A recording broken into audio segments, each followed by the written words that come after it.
கர்நாடகாவில் பிரதமர் மோடி, ஒடிசாவில் ராகுல். அனல் பறந்த பரப்புரை முற்றும் வார்த்தை போர். கர்நாடகாவின் சிர்சி பகுதியில் பரப்புரை மேற்கொண்ட பிரதமர் மோடி தேர்தல் தோல்விக்கு காரணம் கூற மின்னணு வாக்குப்பதிவு இயந்திரங்களையே காங்கிரஸ் பயன்படுத்தி வந்தது.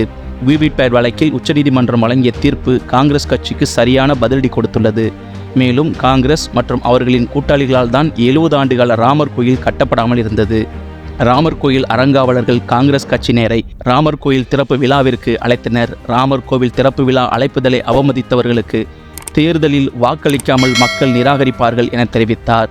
ஒடிசா மாநிலத்தில் தேர்தல் பரப்புரையை தொடங்கிய ராகுல் காந்தி கட்டாக்கில் நடைபெற்ற பொதுக்கூட்டத்தில் உரையாற்றினார். அப்போது ஒடிசாவில் கனிம வள முறைகேட்டில் 9 லட்சம் கோடி ரூபாய் வரை கொள்ளையடிக்கப்பட்டுள்ளது.